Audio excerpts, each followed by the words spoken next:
So welcome everyone to this webinar, which will be focused around the ongoing issues being faced by both landlords and tenants in the current climate. Since the start of the pandemic, we've seen the introduction of legislation through the Coronavirus Act, which has had and continues to have a major impact on the rental market. The legislation is ever changing, and understandably, it can be very difficult for those parties to a tenancy agreement to know exactly what their rights are when problems first arise. Landlords and tenants have faced differing issues throughout the pandemic, from reduction in income through furlough or loss of employment, and therefore an inability to meet their obligations under the tenancy agreement, to shielding recommendations which may prevent contractors or others entering the property when required. In order to address some of these concerns in more detail, along with the options available to both parties, we've gathered a group of industry experts together to give their thoughts and opinions on the most common subjects we've seen arising over the last 12 months. My name's Heather Wilmot. I'm the BTE Claims Manager here at ARAG. So what I'd like to do now is just go round the team and ask everybody to introduce themselves and just give a little bit of information as to their roles. So Carly, can we start with you, please? Yeah, of course.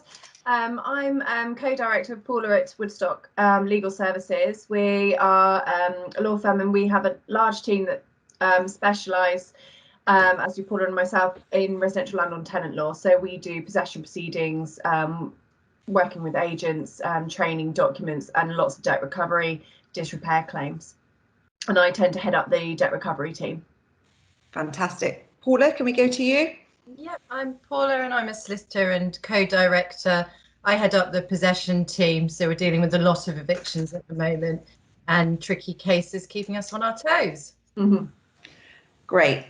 Elizabeth. Hi, I'm Elizabeth Drummore and I'm a barrister at Land Chambers, and I specialise in residential and commercial landlord and tenant law, and I'm glad to be with you today. Justin.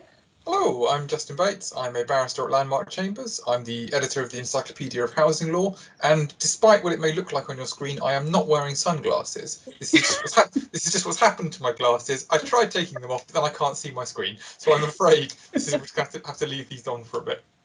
Absolutely fine, no problem at all. And lastly, David, can we come to you? I can't compete with that. Justin, you look like a DJ about to do a set. Hi everyone, I'm David Votter. I'm the owner of Votter Sales and Lettings. We're a Kent-based estate agency and I specialise in residential lettings. I'm also Vice President of Arla Property Mart, the UK's foremost professional body for regulated agents. Okay, thanks everybody. I think the first question that we want to cover will be directed to you, Justin. And that's, what challenges are tenants facing at the moment? So I think there are probably three main categories of problems that are going to be affecting tenants in the PRS at the moment. The first and most obviously is rent arrears. We don't really know how many tenants are in rent arrears or to what level. There was a report out about a month ago from the Communities and Local Government Select Committee, which said that it was somewhere between 800,000 people in arrears and 500,000 people in arrears. The 800,000 arrears comes from the NRLA, and the 500,000 figure comes from the CAB. In terms of value, the Select Committee thinks that we probably need somewhere in the region of 200 to 300 million of government support to get landlords and tenants through these arrears problems. So assuming that the Select Committee are anticipating some kind of rent reductions and rent discussions, etc., we're looking at well over £300 million worth of arrears for somewhere between 500,000 and 800,000 people.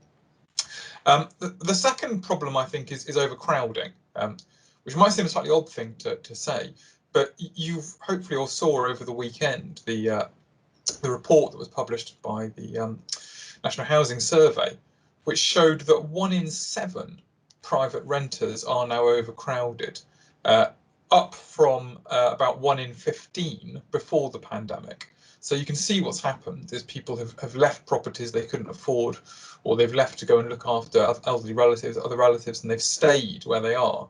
So we're looking at overcrowding in the PRS. And then the third problem is that it's difficult at the moment because of lockdown and because of restrictions on face-to-face meetings, etc., for tenants to get any advice. There's a real shortage of access to legal advice and welfare benefits advice.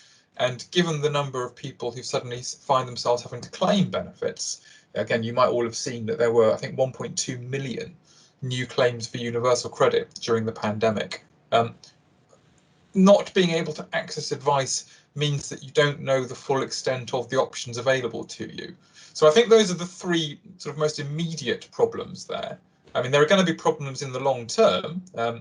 The impact of the arrears crisis on tenants is going to be felt for years to come, as people's credit records get destroyed, as savings get eaten into, etc. But for today, I think those are the three areas that I imagine most people looking at this webinar are going to be concerned about: arrears, overcrowding, and then how best to help their tenant get the assistance they need. Okay, thanks, Justin. That's really interesting.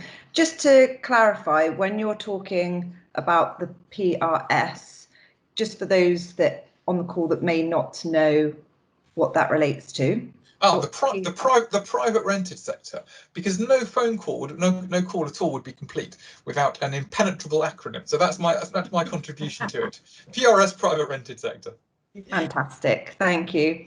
And just to keep things fair and balanced out, David, what challenges are landlords facing at this time?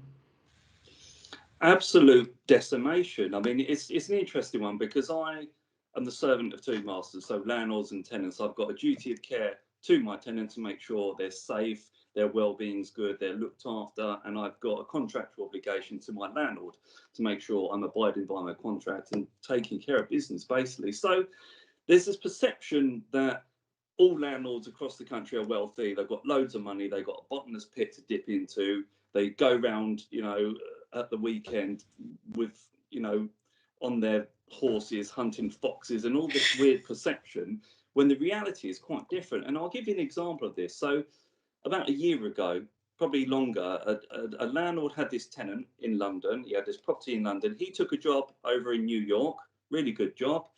The tenant went into arrears before COVID hit, and he was remotely managing it. He didn't have a managing agent, but regardless of that, the tenant wasn't paying.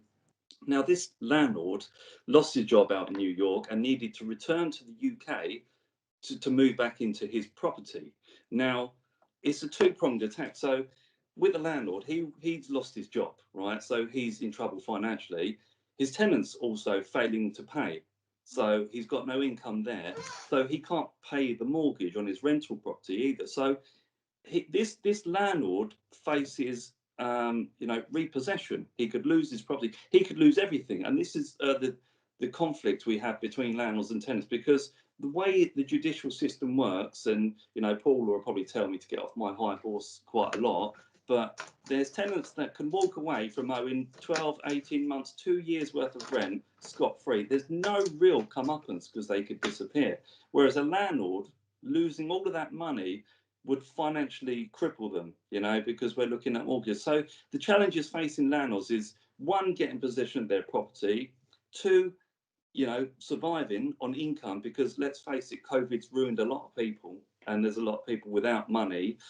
And three, there's like the stress of the situation, getting to court, the court possession. And if a landlord hasn't used a proper, I'm not plugging myself by the way, but if a landlord hasn't used a proper regulated agent to set that tenancy up, Paula and I both know we've had to intervene in situations where landlords haven't set the tenancy up properly, because they haven't served the right bits and pieces. Doesn't make them a rogue, doesn't make them a bad landlord, it just makes them inexperienced, So I do empathise with tenants in their situations, but I feel the real landlords, the real victims here are the landlords, because it's a double-pronged attack. Okay, thanks very much, David. Now we've addressed the issues that are being faced by both the tenants and landlords at this time. Paula, if we could start with you. If you're a landlord and you're having a problem with your tenant, what early legal interventions are available for those landlords? It's really interesting hearing both sides with Justin and David.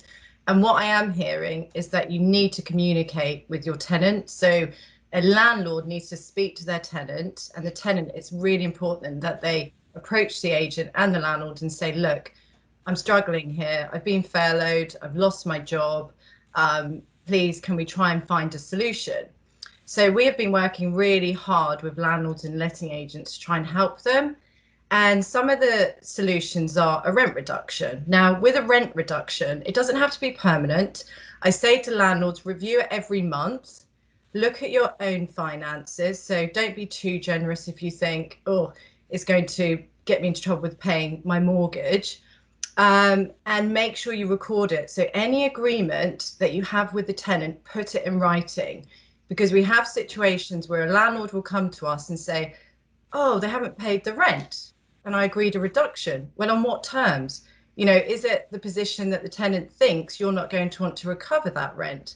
Well, no, I said to him. So there's no actual, you know, written agreement. Even if it's an email and the tenant emails back saying, yes, this is what's agreed, just keep that paper trail. Now, especially at the beginning of the pandemic, we had a lot of tenants who just went into panic, which was naturally going to happen. We had tenants overseas, they couldn't get back to England. So one of the options is considering a surrender. So if a tenant doesn't want to go back to the property or can't afford the rent anymore, sometimes it's better to just cut your losses. So you can agree a surrender, which basically means bringing the tenancy to an end. You don't have to put it in writing, because we deal with a lot of cases where it's really hard to get a tenant to sign a legal document. But if you say to the tenant, look, a surrender is you're handing back possession, I'm taking back possession, that's the end of it. So I'd strongly consider that if you've got a situation where the tenant won't be able to afford the rent, and just get it relet to another tenant. At the moment, the courts are expecting parties to communicate and try and find solutions. You know, Justin has said the figures, it's scary. There's a lot of arrears out there. You need to be working with the tenants. A lot of cases are getting adjourned to give tenants opportunities. They're entitled to defend right at the hearing. So always look at the bigger picture. So, you might think at the moment, oh no, I really begrudge as a landlord having to agree a rent reduction. Well, if I said to that landlord, it's going to take you at least 6 months to get that property back and will cost you a lot of money, then you might think differently. The other theme that we're seeing is because tenants aren't paying their rent in full, landlords will sometimes think that that prevents them having to comply with their repairing obligations. It doesn't. They need to get the repairs done. It's frustrating, but all you're doing is adding fuel to the fire. That tenant will get legal aid and defend your claim. It will cost you money. So be squeaky clean, get all the repair work done, and continue to communicate with the tenant. So in summary, you can agree what you like with the tenant, but make sure it's recorded. It could be a rent-free period, it could be a rent reduction, the tenant could pay it back over a period of time. You can agree a surrender. You could also serve a possession notice and agree settlement separately. So that's ticking away in the background. So if all fails, then yes, you can go to court. But the key thing is to communicate and be reasonable. It's not a time to fall out with each other. A lot of people are in the same boat, so you may not find a better tenant. And that's really what I would like to encourage landlords to think about. When would you say then, Paula, is the best opportunity to open those lines of communication? Should it be taking place prior to any potential issues arising? Definitely. So I know a lot of landlords, I mean, it's been over 12 months now, who spoke to their tenants right at the start of the pandemic and said, look, you need to talk to me if there are any issues so we can work together. So right at the beginning, as soon as there's a sniff of a problem, talk to the tenant, or even before, if you know what your tenant's job is and you think, right, bound to be hit by the pandemic, pick up the phone. It's not harassment. It's harassment if you're screaming at them, turning up at their door and demanding that they pay the rent. So do it as soon as possible. Just keep that human level. Okay, thanks, Paula. That's really interesting. Can we move over to you next, David? Yeah, sure. Yeah, and I completely agree with Paula with that. That's exactly what you have to do. And the trouble is, people have got to want to communicate as well. I mean, that is the ideal situation. However, you'll have situations where the tenant doesn't want to talk to the landlord. Like Paula said, the landlord wants to hammer them continuously, pay your rent, pay your rent. You know, you're going down the route of the Protection from Harassment Act. So it's really quite, you know, you've got to be very clear and, you know, just maintain that dialogue and just be in it together and in it for each other. You know, if the landlord is self-managing, then obviously they've got to keep that relationship. And us as a managing agent will be the facilitator. So we try and avoid landlord and tenant falling out and saying things that they don't like, because we might get an email from a landlord that says, right, David, tell those tenants they're absolute idiots. How can they sleep at night not paying this, and yada, yada, yada. We have to then temper that and go back and say, look, the landlord really, you know, would like to work with you on this. You know, he's struggling financially as everyone. Can we work together? And you have to really pacify that situation, really. But I just, yeah, just what Paula said in exactly hits the nail on the head. Okay, thanks, David. Carly, have you got anything further to add in respect to that? I would just second that, just to emphasise that it's really important. I think landlords do protect their position. So, like Paula mentioned, just making sure that if a notice can be served, that it is, because unfortunately it does take a long time to get through the court process. So, and I think it's really important that you understand that those two can be done hand in hand if they're done the right way. I mean, the letter we send out when we serve notice is not an aggressive letter. It's this is, you know, we're doing this to protect our position, but talk to us. And I think, you know, the people that are tending to fall into arrears when they wouldn't ordinarily have fallen into arrears, you know, because of the pandemic, are people that are, in the main, I think, more motivated to come to a solution and to talk. And I think as a result, and, you know, it does follow into debt recovery, we're having much more success in talking to people and getting them, you know, they want to get at, they're responding much more readily. Throw them a lifeline. They do actually want to, you know, they can sleep better at night if they know that there's a solution. So it's, you know, they'll just re-emphasize the approach that, you know, they've both said to take. And yes, I think, you know, just alluding to, you know, what happens in debt recovery, we're seeing by the time the claims come to us, unfortunately, they're much bigger.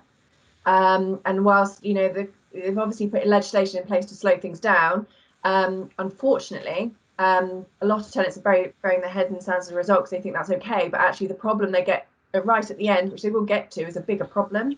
So, you know, just making that really clear to them, like, communicate now, let's resolve it now, don't, you know, push the can down the road, because you just have a bigger problem there. And yeah, disrepair, you know, like Paula said, really important that landlords remember that this is their asset, but they have an obligation, you know, in letting out that property.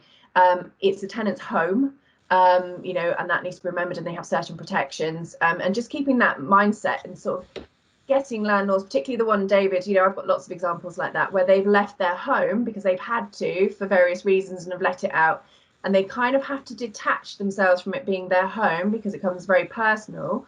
And it's an asset, it's, you know, they've done it for financial reasons, and detach themselves a little bit from that so that they can think much more commercially, and remember that they still have to comply with their obligations for repair despite the troubles they may be having with their tenant, because again, the problem will just escalate. And we are seeing a lot more disrepair defences coming in, huge amounts more, I would say. And in the main, a lot of them are very minor, but they, you know, delay things for you, they increase your costs, so it's just better to avoid it.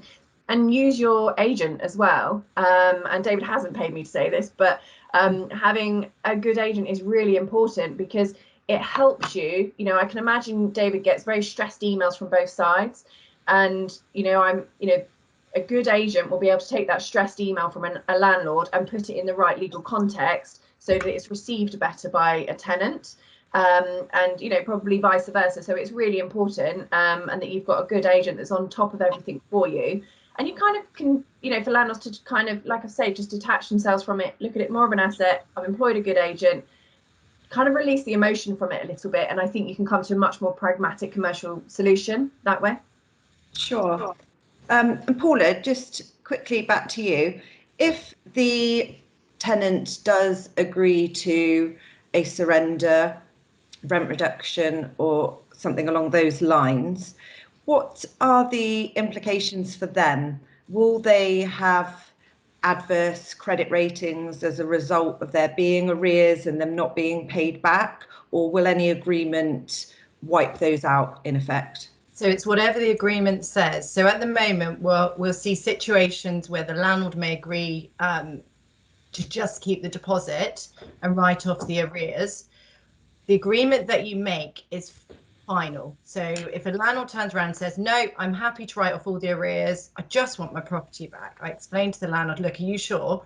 You won't be able to recover that debt later on. So this is full and final. That's the end of it. Both parties walk away. And the landlord will normally say yes, because they're just so desperate to get the house back. So it's what is ever agreed with the tenant. And that it's really important that they think about that when they're, when they're agreeing the terms. But it's left for them to decide. So you may say to the tenant, you need to pay some of the arrears back. The reality is they don't. The reality is you cut your losses, get the property back, and move on, because you have to ask yourself, why is the tenant not paying? And the other thing I should have probably touched on is mental health. So at the moment, we're obviously seeing quite a lot of that on the increase. Tenants in tricky situations. So I'm saying to landlords, work with, social services.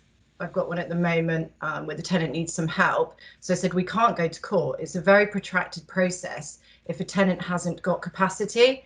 So they're working with, there's a doctor, social services, to try and get the tenant rehoused somewhere suitable. And on that point, it's worth the tenant looking into what benefits they can claim. So you'll presume that a tenant knows all of this, and they don't. So a lot of tenants won't realise they're entitled to universal credit, even to the extremes at the moment, where tenants might not be aware that there's a food bank around the corner.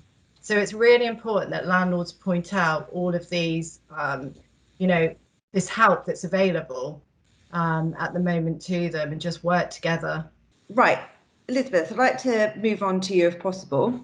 So if the issues that have been experienced between the landlord and tenant can't be resolved at that earlier stage, and the dispute ends up going to court, what are the options available? But also, what is the situation if, for example, the landlord has refused to cooperate? So they can't detach themselves from it. It's got very personal. They don't want to accept less rent, for example, and they've refused any sort of ADR at an earlier stage. What are the implications for them in not going down that route?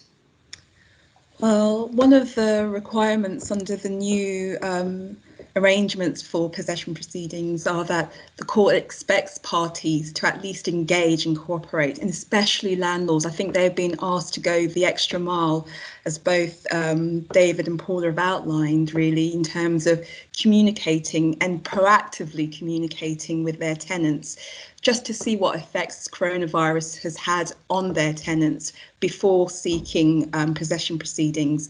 So if claims have been stayed, parties have been required to survey something called a reactivation notice. And as part of that, you have to explain to the court what effects coronavirus has had. So I think if a landlord simply says, well, I haven't bothered asking, I couldn't care less, that's not really going to put you in your best light before the court. The court wants to see that in circumstances where this pandemic really has had difficulties in terms of people either retaining their employment or having to face cuts in their income, that there's been some level of understanding on the part of landlords. So I wouldn't recommend in any way, shape or form landlords simply just being stubborn, although I can understand that obviously they've also been impacted. I think trying to be understanding and trying to show a level of reasonableness is something that the courts would appreciate all round, really. So that engagement that Paula mentioned from the outset, and David also, is really key. It's really key. In terms of if nothing works and really possession proceedings is the last avenue, well, I think what Justin said is true. It's the numbers facing possession proceedings potentially are enormous on a court system that's quite frankly creaking at the edges because of historic cuts in terms of budgets, but also just reduced services. I mean, the way that they've responded in terms of remote hearings has been incredible, but there are delays, and that's the reality of the situation. Paula mentioned roughly 6-month delays. I think it potentially could be longer than that, to be honest. I'm now having possession matters relisted, but with substantive final hearing dates almost to the end of the year, beginning of next year. That's incredible. That's a long period of time for a landlord who's experiencing difficulties with tenants paying. So I think there has to be that level of realism in terms of how long the process is taking. And that's also for what's historically been known as the faster Section 21 procedure, which is where there's a no-fault claim for possession, really. And the landlord just really wants their property back. I mean, the notice periods for that kind of procedure for obtaining possession is 6 months minimum. And that, quite frankly, is really, really long for some landlords. And it's just not a possibility to wait that period of time. But that's the reality of going to court at the moment. I completely agree with all of that. The court system wasn't particularly responsive to the needs of parties prior to the pandemic, and it's certainly not going to get any better with the scale of the backlog. There's one, I think, quite interesting development kicked off in February, and it's just beginning to come online now. There's a free mediation service that the court service is offering with possession claims. The government sort of rushed the procurement of this service through, as the government likes to do. And I haven't been involved in any myself yet, but I saw the guidance for it published about 3 weeks ago. It's free to use, which is good. If the parties are willing to use it, then a mediator from, I think, the Society of Mediators, the trade body for mediators, will be in touch with you within 10 days of agreeing to do it, and they'll look to have a telephone mediation a few days after that. Now, obviously, mediation won't always lead to success. If the landlord needs the property back because he wants to live there, it's hard to see how you're going to mediate that successfully. If, on the other hand, as most of them are, it's about money, then the mediation may well be a much, much better result than spending time and money with lawyers and in a court system that isn't really cut out for it. I think for the next year, certainly, my advice to everyone is going to be think as much as you can about options that don't involve going to court, because the court service is not going to be in a position to deal with the backlog that's inevitable at the moment. If I may jump in there, Heather, I couldn't agree more with Justin. I've had one experience of the mediation part. Okay.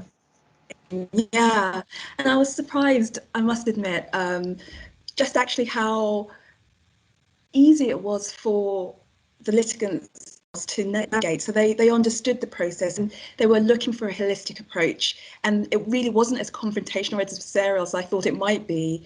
And so I was pleasantly surprised, actually, where there were two willing parties who had taken stock and were willing just to try and understand each other's position, to try and come to some kind of agreement. I agree with Justin. I don't think it will work in all circumstances.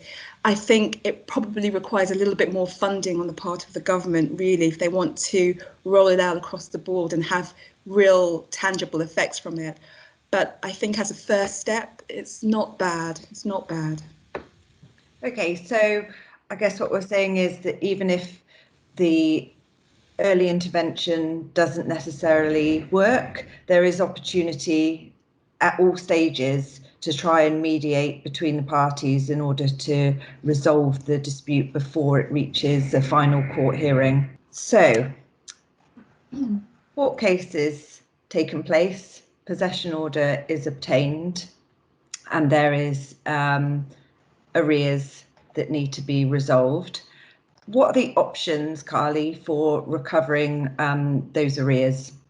Again, we're going back to communication, because I think a lot of the time the reality of it's very, very rare that all of the arrears, I think very, very rare, it does happen, that are just cleared in full, because most of the time they just don't have the ability to do that. So it's unrealistic for a landlord to expect that I've got my money judgment. You know, they're going to just hand over the cash. They've just been holding on to it. It does happen, and there are situations, you know, and you hear of it, that people have just decided to hold back the rent because they, you know, misunderstood what the position was, or, you know, or just thought they could. It does happen, but in most cases they just physically couldn't pay it, so the money isn't there. So landlords need to be really realistic, and it's about the long term, and what they can do to look to recover it over a longer period of time. We're seeing much more by way of settlements, so communicating with tenants saying, look, we've got possession now, we've got this judgment, you don't want it to affect your credit rating, let's see what we can do to get it resolved. And we really are getting, you know, throwing people a lifeline. I had a tenant say to one of our solicitors this week, just thanking her for the help she'd done, because she said, I've actually been able to sleep at night because of the ability you've given me to address this and pay it back. Because, you know, most people don't want this hanging over their heads if you can give them a way to resolve it. There are lots of options, but so the one we will always start with is trying to do it by agreement. You know, what can you pay? How can you pay it back? You know, give us some timescales, and we'll see if that's acceptable to the landlord before going down the next route. If we can't do that, and we will do, you know, same with the possession proceedings, we will do that at every stage and revisit it. But if you can't do that, it's really important that you gain as much information as you can about your tenant's financial situation. You also quite often need to trace them to find out actually where they are before you can take any further steps. So, and that takes time. You know, people may not be moving to secure accommodation immediately. They may be staying with somebody else for a period of time.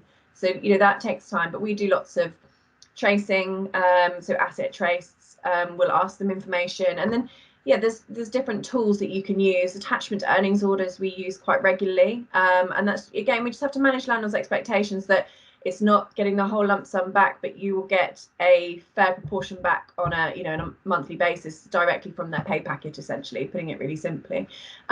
Sometimes those run for a period of time, but they may change employment, so you have to revisit. We use writs of control fairly regularly. I think, again, it's managing people's expectations. It's really, really rare that the High Court enforcement officers will actually go in and seize goods, because, you know, it's more hassle than it's worth.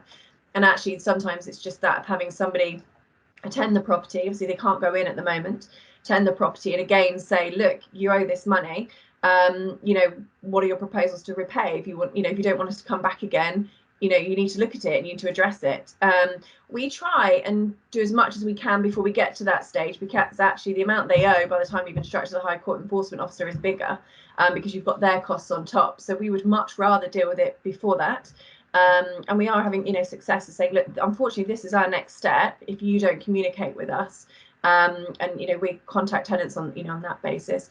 The other thing we do now and again is charging orders. That's very rare against an actual tenant, but where they've got a guarantor in place, and we've successfully obtained judgment against the guarantor.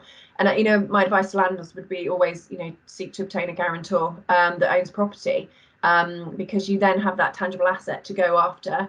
A guarantor, you know, for their, you know, by their very nature, are people that, you know, are financially more stable in theory, you know, and are likely, you know, I'd always push for them to be property owners as well, because I think it gives you that extra tool, basically. But, you know, yeah, I just would say there are many options, but it's information gathering, and again, it's communication. But we, you know, we're seeing really good results of communicating with people.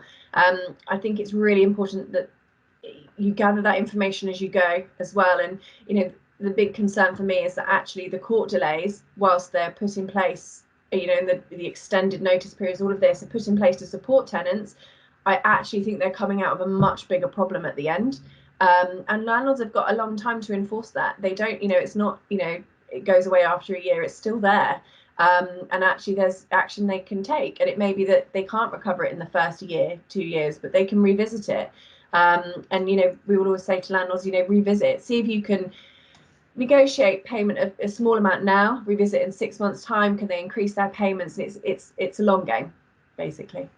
And I guess as well, then there's benefit in having the conversations with those potential outcomes with the landlord, again, at that earlier stage, so that they're aware that even if you do obtain a money judgment, you're not necessarily going to see any of it, but also you might not see a lump sum. It will again be an agreement over a set period of time. So you could always try and enter into those negotiations and agree something similar prior to actually having to go to court. Yeah, exactly. And, you know, there are times when that can work. There are times when landlords, you know, think out of principle, that's, you know, money that's should be in my pocket and not theirs. And I don't care how long it takes, but it should be repaid, which is, you know, mentality I do understand, you know, and if you're prepared to give people the time to to do that and achieve that, then that's, you know, fairness restored in theory. But yeah, those conversations should be had at the very start and should be continued throughout early intervention, possession, and then when you're enforcing and recovering. So yeah. Then what lessons can the landlords and the tenants themselves learn from all of these procedures? Paula, can I direct that to you first of all? So as I keep banging on about, communication is key. So please talk to each other. We seem to have lost that ability to just talk. Everything's text message, email, WhatsApp. Pick up the phone, arrange a meeting and speak to tenants, meet them. I mean, David, I think, meets all the new tenants to suss them out. And I know quite a lot of agents that do that. I think, well, there's going to be more CCJs. I think it's going to be more common now with referencing. So look at other options. Is there a possibility of having a guarantor? So a third party, I always call it the bank of mum and dad, who might be able to step in if the tenant defaults. And also make sure that the property's let in really good condition. So, and maintain it. Keep a paper trail, do a really good inventory, make sure the tenant agrees the inventory, because we are seeing a lot more disrepair claims. We're having cases that have been reactivated since the lockdown, over a year old. They're obtaining legal aid and they're defending. So make sure you keep a good paper trail of any issues that the tenant reports and let it in a good condition and have a good inventory. And also a good letting agent like David. I am going to plug him here because he is excellent. So make sure the deposit's protected properly. How to rent guide, energy performance certificate, electrical safety. It goes on and on and on. Don't be, you know, a landlord, DIY landlord, if you don't know what you're doing. There is a lot of legal to it now. So either learn, go on courses. There's lots of associations out there that can support landlords, or get a good letting agent, because it's all good when it's going well, but when it's not, as we know, it all goes horribly wrong. And then you may find yourself stuck in this horrible court process. And what are the implications then of those gas safe certificates, etc., not being done correctly at an early stage? That's a really good question. Potentially, you can't serve a valid Section 21 notice. There's been lots of cases on it, and if you haven't actually bothered to do one, it's a big problem. You potentially will find it very difficult to get your property back, or you will potentially be a test case. So you need to make sure the paperwork's in place to be able to serve a valid possession notice. I have landlords that come to me and say, and I understand, I want the property back now. And I'll say, well, you have to give 6 months notice. Are there any other reasons? No, I just want it back. I don't know. He's causing me a bit of a headache. Have you served a how to rent guide? What's a how to rent guide? Have you served the correct edition? It goes on and on. Have you got an energy performance certificate, gas safety certificate? Have you undertaken one every year? And we have to try and help them recover their property when it's been poorly managed. Nice people, just very naive to the system. And there's no excuse. If you go to court and you say to the judge, I didn't bother to do a gas safety, they will not be happy. Gas is serious. You've got to get that right. So, so my advice is, if you don't know what you're doing, use a good letting agent. You know, make life easier for yourself. And if they get it wrong, sorry, David, you can sue your agent for negligence. And in terms of the notices then, Paula, obviously they've extended the time up to 6 months currently. What are the issues if they are served incorrectly and maybe not identified at an early stage as being served incorrectly? very, very upset landlords. But well, we always have to provide them with the bad news, the fun part of the job. Yeah, they have to start again. So we have landlords that come to us, they've issued court proceedings, and we check the notice, and it's fundamentally wrong. So we have to discontinue the claim, hope that the tenants don't pursue their costs against the landlord, and start all over again, which will mean sorting out all the paperwork, so the gas safety, how to rent, etc., then serving 6 months notice, then back to court. So it's really important you get it right at the start. Thanks, Paula. David, have you got anything further to add there? There's one thing I often say to a lot of landlords that come to me with issues, and ignorance isn't an excuse in the eyes of the law. And Paul hit the nail on there. You don't have to be a bad landlord to get it wrong. But I mean, we are seeing a mass exodus of landlords, and as a letting agent, we see it a lot. So they introduced various bits of legislation, and Tenant Fee Ban was one that's a real pain in the backside. Not because I'm an agent and we couldn't charge admin fees, but the ripple effects surrounding that. So obviously they're capped deposits at 5 weeks. So we've got landlords now that will just say, I don't want to take a pet because I can't take a high deposit. And then they're bringing out Let's with Pets, you know, the government approved tenancy agreement, which, you know, not hardly anyone's going to use, really, to be honest with you. And then you've got the Tenant Fees Act, which meant that agents now have to charge landlords that third of the lost income that they lost, which, you know, to be honest with you, it was overcooked. They were charging too much. My philosophy, and when I wrote to Alok Sharma, the housing minister that was in office for probably a couple of days, I don't know, was that they should cap the tenant fees an amount that's relevant to that tenant. So, for example, like you would tax. But again, that was overlooked. So inadvertently, those rents are now at skyrocket amount, and it's becoming inaffordable. So what you've got is the mass exodus of landlords, meaning that there's not that many properties available on the market, and we've got huge amounts of tenants. I mean, we have to do block viewings now on a Saturday with 10 to 15 tenants with allocated slots because the demand is there, and we're in a situation where we put a property on the market, we get so much traction, and we've got service level where we get back to everybody. We don't ignore anyone, whether on benefits or not. You know, whoever they are, we'll get back to them. But we now have to put that property on, then remove it from the market because we can't deal with all the inquiries. There's too many for us. So, and then we get the tenants that are viewing that weekend saying, "Oh, the property's not on the market. What's going on?" We said, "Look, due to the overwhelming response, we've had to take it off." But you know, what I would say to landlords going forward is rent guarantee and legal cover. You know, for the cost of the Chinese takeaway every month, why would you not protect your most valuable asset? So that's one thing, just to set that tenancy up right, because like Paula said, how to rent, guys, you know, gas safety certificates, all these things you need to get possession, people are forgetting and thinking, oh, well, I didn't realise I had to do that. Well, then you need an agent, or you need to get yourself on courses. A detailed communication log, which is another thing Paula said. We have a CRM and we document everything. Every conversation we have, we copy and paste the email, we put it in its date stamp. So if Paula said to me, "David, we're going to get possession, we're going to court in June, send me everything you've got," I say, "Do you really want everything?" Because there's pages and pages of evidence. So you need that. Also, from a tenant's perspective, income protection. I mean, why would you not get income protection? And it's a lot of tenants say, "Well, you know, I haven't really got anything of value," you know, or anything like that. But on the same token, if you are unable to work, you need to pay for the roof that's over your head. And also, we want tenants to understand that a lot of landlords will work with them. And if a tenant decides, or not decides, is forced into a situation where they can't pay rent, when that tenant vacates that premises or gets evicted or whatever, and they have to rent through a reputable agent, again, they're going to struggle, you know. And that's why a lot of tenants will go to the likes of Gumtree and Open Rent and the newspaper to find their next landlord.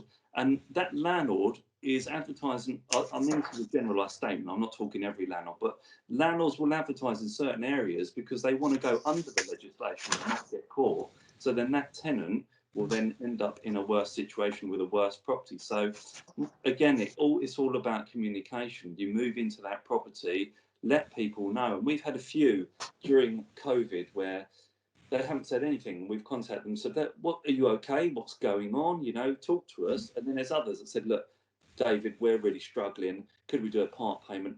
We go back to the landlord. Do you know what? Because you've been great tenants, we'll work with you and we will help you. And that's what we do.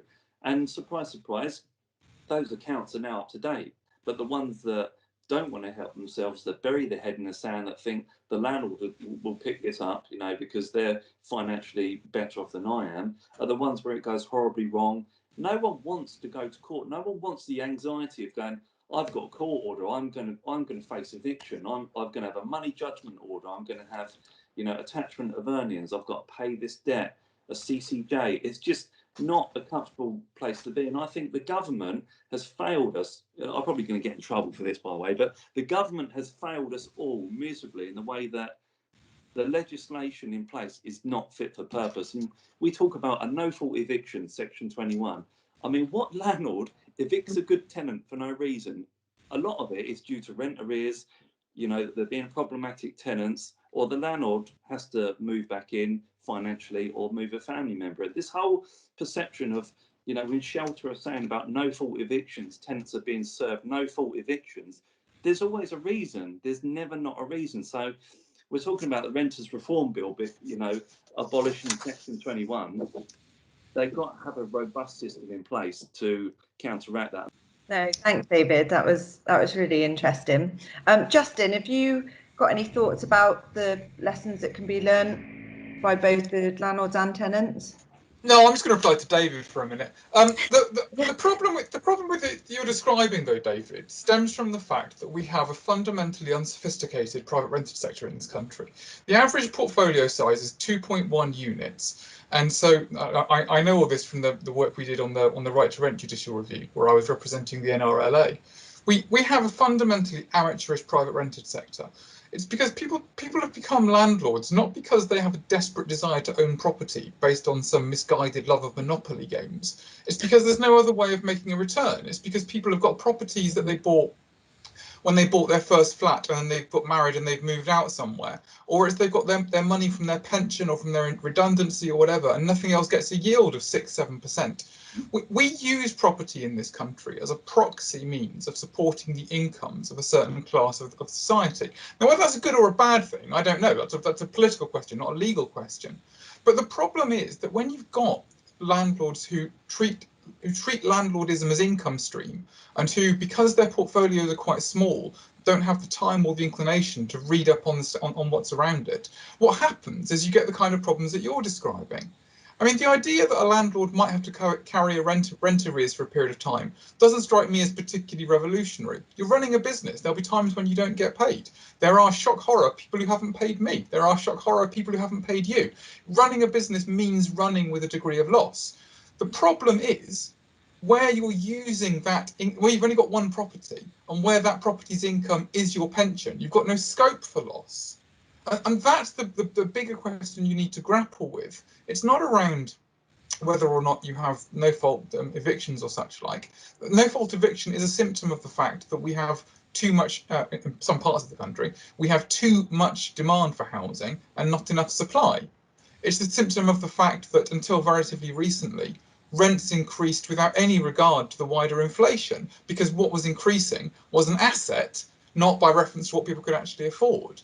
I mean, we have housing makes me, it pays my bills. It is my living, and I find it fundamentally fascinating. But we have an absolutely flawed housing system in this country, and there are a number of things you have to do, from building more social housing to possibly more controversially private sector rent controls. There's a whole range of things you can do to make the situation fairer. But at the moment, the fundamental problem is private landlordism is mostly an unsophisticated business. And that's the critical reason why you need to have a good agent, because the agents have to adopt a degree of professionalism that's above that of most landlords because of the scale of what they do. And that's to my mind, the single best reason for having an agent to help with that. The more you make this about a landlord against the tenant dispute, I think the more you miss the fundamental problem, which is the housing market, at least in the southeast of England, and I suspect other major cities, is just structurally flawed. And you need to have. I'm not advocating going back to the rent tax, because the problem with the rent tax, as you all know, is that the level of rent control got so strict that you couldn't make any money, so the properties fell into disrepair. But at the same time, the system we have at the moment, housing is used as a proxy for income stream for a certain class of society. And if you want that to be how our society is structured, then you've got to regulate it in a particular way. And I think for the players in that market, they've got to have agents. I mean, we all work in this. None of us can solve these problems. The advice we can give on both sides, to landlord and tenant at the moment, is, as I think we've all been saying throughout this, you don't really want to spend your time with lawyers at the moment, because we can't really help you.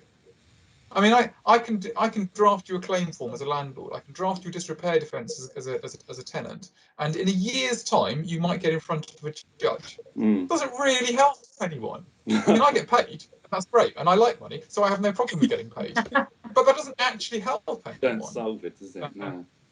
In the short term, the way you solve it is discussions outside of court, trying to avoid spending time with lawyers. And you only really want to be going to court if there really is no other option. In the long term, you need a government that's prepared to grapple with the fact that housing is used as an asset in this country rather than as a means of providing housing. And if you think that's bad, and as you may have gathered, I do think that's bad, you need to work out how to reform the nature of the entire housing market. Just abolishing Section 21 won't achieve very much at all. No. If you leave other mandatory grounds in place, or if, as I suspect will happen, you abolish Section 21 but create more mandatory grounds, see what they did in Scotland by way of example. All that happens is to shift the fight from Section 21 to new Schedule 2A of the Housing Act 1988, or whatever they amended in. This isn't sticking plaster territory. For the next year, people should be doing their darndest to avoid going to court, which is a weird thing for a lawyer to say, but they really should. They should be doing their darndest to avoid going anywhere near court. And over the next 5 years, you need a government prepared to grapple with the structure. I will not comment on whether that's likely or not. You've hit, do you know what, Justin? You've hit the nail on the head on so many points there, and that private rented sector that we're in is not fit for purpose. It's broken, and there seems to be more and more legislation and bits and pieces coming to try and fix it, but it's almost like you're just putting a band-aid over it. You're not actually stitching it up and sorting it out. I mean, you look at all of these, and you know, rent control, like you said, it doesn't really work. But then you've some of it does. The rent tax went a bit too far, but I mean, you can look, for example, at what Scotland's done with rent pressure zones. The threat that a local council could impose a rent control has had the effect of slowing rental growth. I mean, I'd be interested in looking a lot more at what Scotland does. But that's the trouble, Justin. We just copy what Scotland does. I mean, they got rid of their section 21, which is section 33. They've now got the private rented tenancy. You know, it's all, we do follow what Scotland does, but it's just getting something that's fit for purpose and in place. And I think, like, you know, when they started taxing landlords, and like you say, it is a business for landlords, and you've got to accept losses and stuff. But like you say, you'll have landlords that have been served their country, right, and they put all their pension money into property because, like you say, it gets the best return. And they're also providing houses for people which wouldn't normally have houses. And with all of these bits and pieces that the government are implementing, is deterring landlords. And this is why you say to a landlord, oh, guess what, we're going to abolish Section 21, we're going to put, you know, cap rents and that. First thing they're going to say is, I'm off, I'm out. This isn't what it used to be. I'm going to sell. And there's a lot of sales property on the market at the moment as well. I'm fairly relaxed about that because the property doesn't go anywhere. The property doesn't go anywhere. But you started from the proposition that landlords provide housing. They don't. Landlords own housing and they let it. The provision of housing only comes from local authorities or private developers. Local authorities don't build because why would you with the right to buy? On what logical basis does any local authority build its own stock at the moment? And private developers, of course they build. Query quality of what they build, but the nature of what they build is much more for sale than for rent. Yeah. We just don't have any plan for creating a sustainable private rented sector. It's entirely ad hoc, it's entirely happenstantial, and I agree with you, and it's regulated in kind of a whack-a-mole approach. If the problem arises, let's insert new section 21ZA7, because that will solve the problem. You need to start and look again. I mean, I'm no fan of, for example, the Conservative government under Margaret Thatcher, but the Housing Act 1980, regulating the entirety of the social rented sector, was an impressive piece of legislation, starting again. The Housing Act 88, whilst I'm no particular fan of it, is an impressive piece of legislation that was based upon a couple of years of research about what does the market need. You don't have anyone doing that research. You don't have a government at the moment that's interested in saying, right, what do we need the private rented sector to look like over the next 30 years, and how do we get there? What you have at the moment is a stock of property, some of which is owned by private landlords, some of which they sell, some of which gets built and then bought up by buy-to-let investors. You have a stash of property that's regulated in this ad hoc whack-a-mole kind of approach. That's fine for me. That means I do really well out of this. But housing shouldn't be about making lawyers money. No, that's what it does at the moment. Well, it's about, and what I was alluding to before is providing homes for tenants that can't get on the ladder. You know, there's not this desire for home ownership that once was. I mean, a lot of the tenants we speak to, you know, they don't have a long-term plan of home ownership because they love the flexibility. If their landlord can repair the property when it needs it, and if their job changes, they can go and relocate to London or anywhere else. Private renting, private renting should be an important part of what's provided. Absolutely. You shouldn't be driving people down the route of they have to buy. No. I mean, when people had Rent Act levels of security of tenure and Rent Act rent controls, it made no economic sense to buy because you could rent your home for your entire life. Right, we've gone for too long. I'm going to be quiet. I'm going to mute myself. Other people want to talk, so I'm going to force myself to be quiet for 5 whole minutes. No, it's really, really interesting. It was, but we try and bring it back to. If you must. Elizabeth, I didn't know whether you had anything further to add there in terms of any lessons you felt that could be learned by both landlords and tenants that possibly haven't been covered yet. Well, I've heard the passion in both David and Justin's voices, and I must say I agree wholeheartedly with where both of them are coming from, and very much what I think Justin said. We've got to remember what the purpose of housing is, and it's to provide somebody with a home. Understandably, landlords view it as potentially an investment, a source of income, a stream in that sense, but it's providing and fulfilling a fundamental purpose for somebody in terms of security and providing a roof over their heads. And just to bring back what really Carly and Paula said about communication, well, things will only ever work. And I remember Maureen Lipman in that BT ad where she said it's good to talk. It really is good to talk. It's important for parties just to try and corner a problem before it gets out of control. And so where, if possible, a payment plan could be set up, it's worthwhile taking the time to explore that possibility. And especially the likelihood of things getting to court very late in the day. Well, I think if it did, and the landlord said to the judge, well, we attempted a payment plan, it didn't work out, I've bent over backwards. Well, that's showing the landlord in a pretty good light. If the landlord is able to say, look, try to go in, try to address all the disrepair problems that there were in the property, I've kept a really good logbook, here is my proof. Again, that stands a landlord in really good light. And also I find that it makes a tenant less antagonistic in terms of the steps that their landlord is taking if they have to ultimately recover possession. Whether most tenants I've come across recently are willing to surrender or to perhaps willingly give up their properties, they're being told mostly by local authorities not to do that because there's that threat of being deemed to be intentionally homeless if they are then going to go on and seek help. So I find that although they might be willing to try and help out their landlord in that way, they're being advised otherwise. And so there's also that consideration in terms of how to bring about a fruitful resolution of the situation. Usually, for me, it is communication. It really is. Okay, thank you very much. I think the running theme throughout all of those discussions are that we want to do everything possible to avoid a court action, and really just opening those lines of communication as early as possible and taking steps at those stages to try and resolve any issues that might manifest then into far bigger disputes. That's really, really interesting. Thank you very much.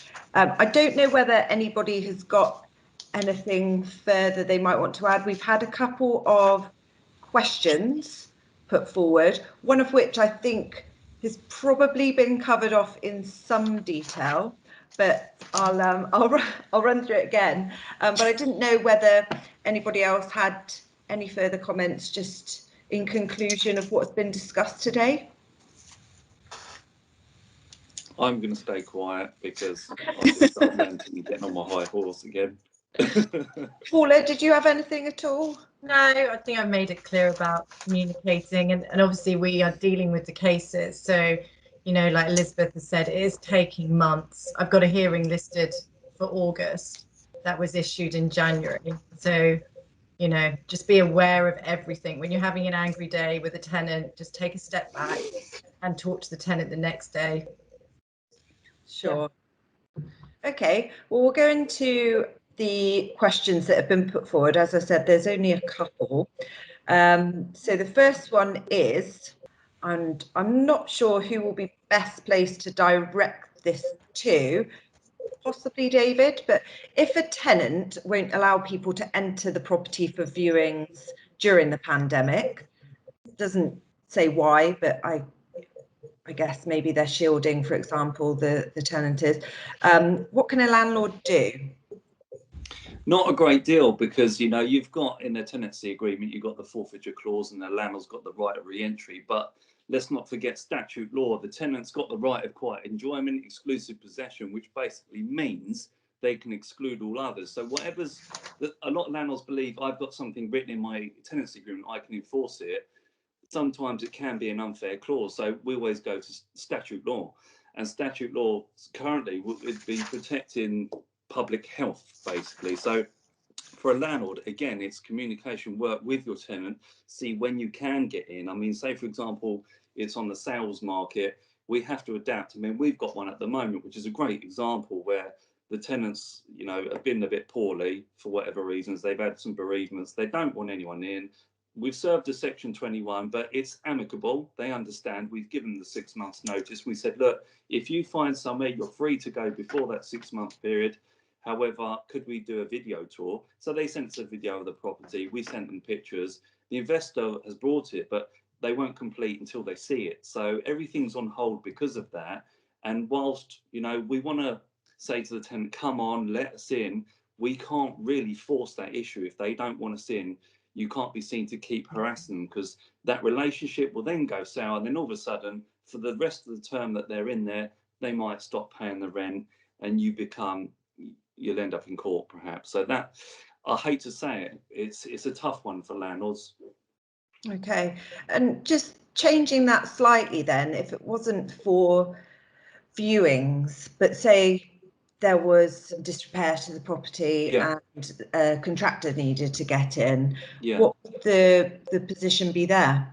Well, again, it's the same. The tenant has to allow that access lawfully. I mean, we have to access the property for repair issues. It's a landlord statutory obligation. But should there ever be a claim that goes to court, and like Paula said, they're doing a disrepair counter argument against it, at least we can evidence to say, well, actually, on the 26th of April, we wanted to send our gas safety engineer to do a gas safety report that was lawfully due. However, the tenant elected not to let them in. Now, I've had situations where I've kind of put a different spin on it, where a tenant said, I don't want the gas safety done because we're doing this, we're doing that. I said, okay, that's absolutely fine. We'll completely respect that. However, do take into account that you and your family are at risk. Should that gas safety not be done, you are putting your family at unnecessary risk if we don't get that done. So would you like to sign this disclaimer to state that you don't want anyone to get in? And then all of a sudden they said, you know what, we're going to go out for the day, let your guy go in, and do what he needs to do, and then that's it. So it's just about communicating and educating, I would say. It's just making people aware that if you don't do that, this is what could happen, but you've got every right to exclude us. Fine, but if it does then end up at court, the landlord's got a defence there. Absolutely. If they can show that they have tried to gain entry. Yeah. They've attempted and they've been, you know, stopped from getting access, so to speak. Yeah. I should say that on disrepair claims, we get that a lot. They complain about disrepair, but actually refuse access or are really difficult in giving access. And, you know, there are genuine disrepair claims, and there are landlords that haven't dealt with things as quickly as possible, or agents that haven't supported in dealing with things as quickly as possible. But there are a lot of disrepair claims as a reason for not paying rent, but actually there's no real disrepair, or maybe minor, you know, no property is perfect. You're never going to walk into, certainly don't in my house, and everything's working perfectly as it should do at all times. You know, properties experience faults, they need to be fixed. And you know, you see these claims where they're complaining about very minor disrepair, or even, you know, major disrepair, but are refusing access, and it happens a lot. And I actually think that there's times where tenants think, you know what, that's not working. I'm actually quite happy to live with that if I can not pay my rent, or I can pay less. Unfortunately, that's not all tenants. There are some genuine disrepair issues, but unfortunately that happens a lot. And so keeping a record of your attempts to go in, being as reasonable as you can, making use of your agent to help you try and secure access. They know the tenants better than you do. They know what they do for jobs, for example. They may know that they work nights. You know, let's try and, you know, work around them, and have good contractors as well, that will keep a log of when they tried to go in, and what conversations they had with the tenant. You know, did they then speak to them the next day and try and go back in the next day? That all of that's really, really important to, unfortunately, protect yourself if you have to go to court on a, you know, to defend yourself against a disrepair claim. Absolutely. And avoid them altogether, you know, which is the main objective. We're seeing that tenants actually getting expert reports early on, so you know, then they should defend the claim, so we know nothing about it, then we're suddenly hit with a report. Whereas it used to be, well, it still is the case with some cases, you agree an expert later on.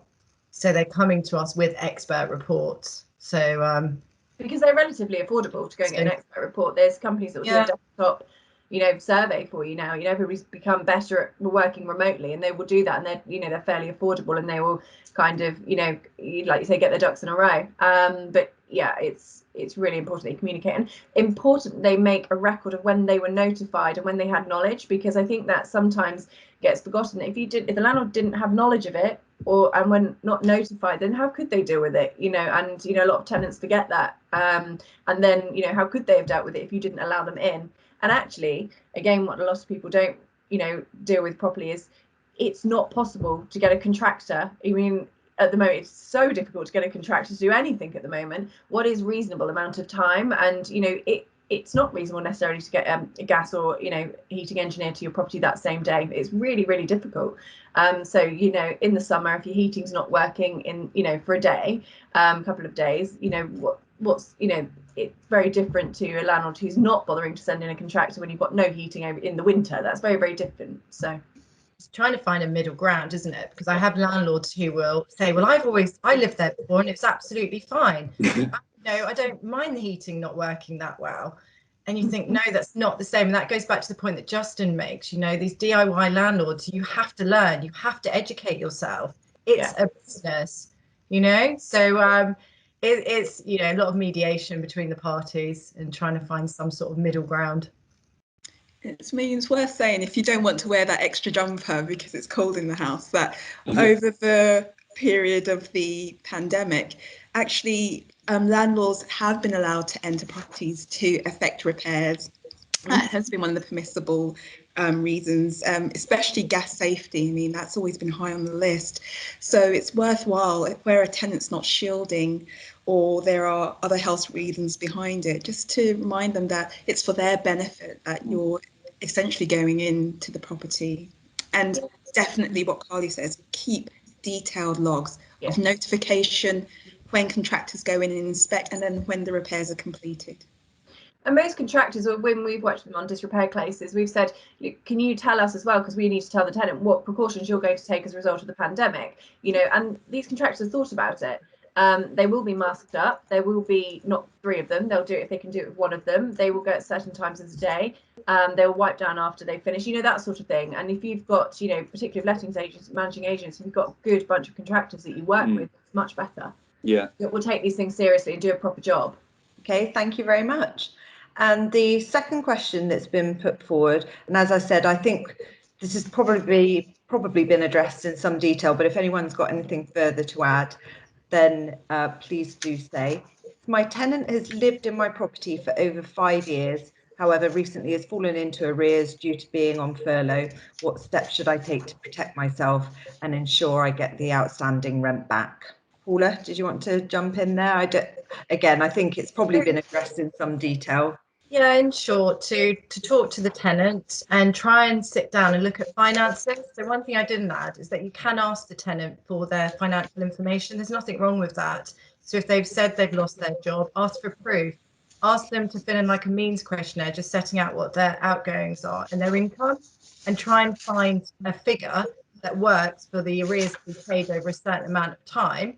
Or if the landlord is in a better position, consider a rent reduction, but it's making it very clear, perhaps writing those arrears off, making it very clear to the tenant that this is a one-off, because then the risk is the tenant falls into bad habits and expects the landlord to just be a pushover. So yeah, just sit down with the tenant, look at all the finances, or even ask the tenant can go to the CAB. There is assistance out there to help them come to a repayment plan. Forward it to the landlord and get it agreed in writing, and review it each month. That's what I advise landlords, just keep checking in. The only thing I would add to that is just whilst you're doing that, it's a two-pronged approach. I would make sure you've got everything in order and protect your position if that doesn't work. So like Paula said before, that's running in the background. So do your homework there, get advice early, and make sure that unfortunately, if you do need to serve a notice, perhaps you serve it whilst you do that, and make it really clear that if you can resolve it, you absolutely will, but you've got that notice served and your paperwork in order, so that unfortunately, if you have to proceed, you can much quicker. Thank you very much. Well, that's the end of the questions that have been put forward as well. So I think we've covered off everything that we wanted to within that discussion, and probably some more as well, which is great. But I think, as I've already said, the key themes that have run through most of it are for those lines of communication to be opened as early as possible, for people to be reasonable, and for expectations to be managed from an early stage to try and stop anything going to court, because there's obviously severe delays at this time and it doesn't benefit anybody at the moment by going down that route. So thank you all very much for your time. Really do appreciate it. It was very informative and really interesting. Thank you. Thank you very much. Thanks. Have a good day, everyone. Bye-bye. Thank you very much. Thank you. Bye-bye. See you later.